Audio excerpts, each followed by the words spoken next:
Tawny Kitaen wasn't just a face on the screen, she was a full-blown pop culture moment, with her wild energy, unmistakable look, and fearless confidence.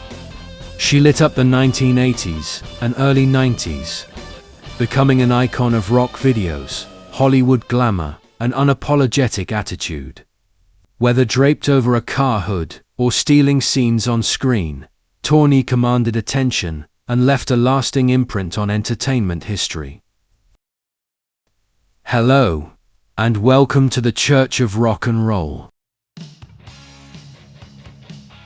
Part rock and roll fantasy, part Hollywood siren. She became unforgettable the moment she appeared, embodying the excess, danger, and raw allure of the 1980s. Tawny Kitaen wasn't background noise. She was the moment everyone watched, talked about, and never quite forgot. Julie Ellen Kitaen was born in San Diego, California, on August 5, 1961. She was the eldest of 3 children. She began using the nickname Tawny at the age of 12 on her own initiative. As a child, she struggled with dyslexia, which led to her dropping out of Mission Bay High School. At age 14, with backstage passes after a Peter Frampton concert at Balboa Stadium, she witnessed the VIP treatment afforded to Frampton's girlfriend Penny and aspired to attain it for herself. Tawny modeled and appeared in television commercials for Jack LaLanne's European health spas in the early 1980s. She dated Rat guitarist Robin Crosby during and after high school. They moved in together as teenagers when Crosby was in the band Phenomenon. Tawny appeared on the cover of Rat's debut EP Rat in 1983 and the band's debut Atlantic studio album Out of the Cellar in 1984. Tawny began her acting career in 1983 with a minor role in the television movie Malibu. In 1984, she starred as the title character of the erotic adventure movie The Perils of Gwendolyn in the Land of the Yik Yak, also called Gwendolyn. Her other film appearances include Bachelor Party in 1984 as the bride-to-be of Tom Hanks' character, and starring roles in Witchboard in 1986, White Hot in 1988, and Dead Tides in 1996. Who has overcome a serious learning disability, dyslexia. If you were to give me some numbers, I'd probably write them backwards, and that's where I have a problem with it now. But in school... You didn't graduate from high school? No, I didn't. I left in the 11th grade. And then what happened? How were you able to overcome this? You pay attention. You pay a lot of attention to the people around you because that's the only way you can learn. Tell me how, I'm interested though, and also how scripts were used as a learning tool. Right, when I was younger. Because when you read a book, sometimes the author, the silvery moon on the lit crest of the wave, sometimes your mind can take these things. And when it was a script, Jane, I'm going home to see my mom now, and I could picture that, and I really wouldn't reverse things as easy. She appeared in several music videos in the 1980s for the band Whitesnake, including the hits Here I Go Again, Still of the Night, Is This Love, and The Deeper the Love. She also appeared in Rat's Back for More music video. She married Whitesnake singer David Coverdale in 1989. They divorced in 1991. Tawny had a year-long affair with football player, actor, and media personality O.J. Simpson while he was married to Nicole Brown Simpson. The affair was revealed at Simpson's 1997 civil trial for wrongful death. According to Tawny Kitaen, while she knew Nicole to be a great mother, she was not a woman to be trifled with. She was tough. She definitely stood up for herself and no one pushed her around, and she was a tough woman. But even though Tawny and Nicole never squared off, Tawny had to survive the night O.J. came upon her in the sack with her future husband, rocker David Coverdale. How the hell did you find that out? I live in Hollywood. Oh, my God. But OJ had keys to your house. No, he didn't. How did he come into your house? You know what? I'll make you a deal. I'll tell you, Michael, how OJ got into my house after the trial's over, because I'm sure the prosecution would love to get their hands on this. Okay. But he didn't go into a rage, did he, when he saw you with David? David and I are still alive. Now, Kitaen lives in Newport Beach with her boyfriend, Chuck Finley, of baseball's California Angels. And they have a 2-year-old child, Winter. But she told Chatter magazine she still speaks to OJ in jail. And you still speak with OJ? Yes, I do. He calls you collect from prison. Yes, he does. So you can't call him? No, I can't. We caught up with Kitaen in L.A., and she says there's no way Simpson committed the double murders. No, I know he's innocent. Innocent?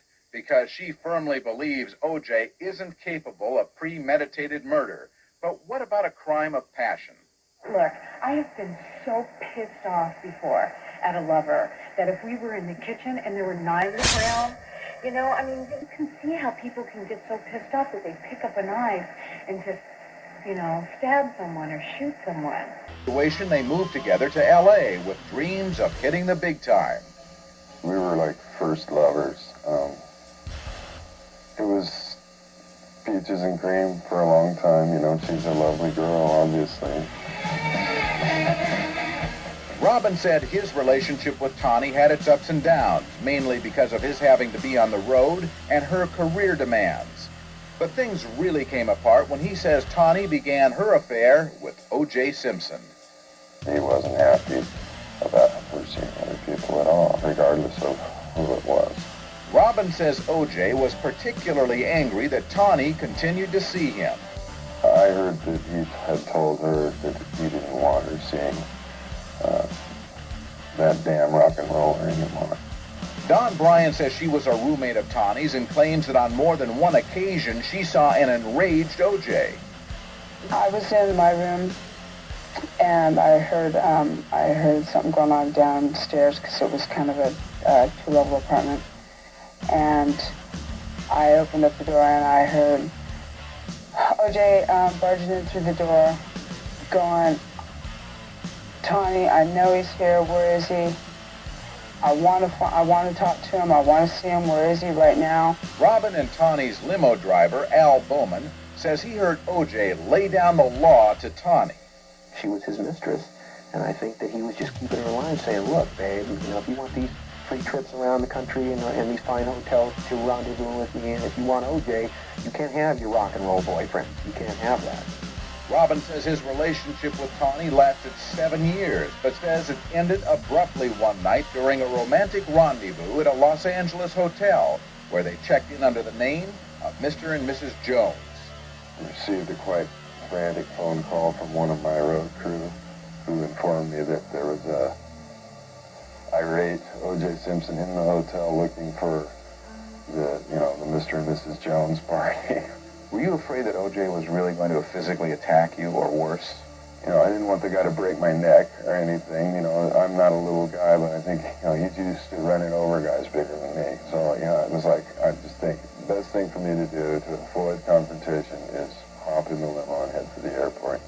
Robin says after that incident, he didn't talk to Tawny again for several years. Yeah, I don't want to get in the middle of anybody's muck and have threats or confrontations. It's not my style. Tawny was married to baseball player Chuck Finley from 1997 to 2002. In a plea bargain, she agreed to enter a spousal battery counseling program and avoid contact with Finley. 3 days later, Finley filed for divorce. Oh sweet Jesus, the drama. In November 2006, prosecutors charged Tawny with possessing 15 grams of cocaine in her home in Orange County. The authorities said her 2 children were home at the time and that she granted deputies permission for the search. On July 22, 2019, she was again arrested for DUI in Newport Beach. She was formally charged with a misdemeanor related to the arrest. Tawny pleaded not guilty and was scheduled for a pre-trial hearing on May 18, 2021. However, she died before the hearing could take place. Miss Tawny, a question for you. Since you've aged like fine wine and gotten wiser, do you regret any of the nudity you did in some of your movies? And a happy belated birthday. Absolutely 1010% on that one. Yeah, I do regret it. And you're talking to a girl who was asked 5 times by Playboy. 5 times to do Playboy. And I turned her down every single time because I knew one day I was going to be a mom. I was going to have kids. And this was back before the internet. So I just envisioned some bully bringing the magazine to school and there's your mom naked in a magazine. And I don't know, in the movies I just thought, well, it's a movie. I'm an actress.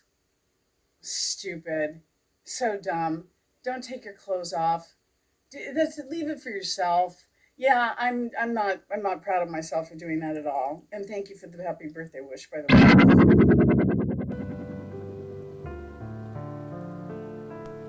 Tawny died at her Newport Beach home on May 7, 2021. She had been working with author and historian Tawny Kitaen on her memoirs for the last year.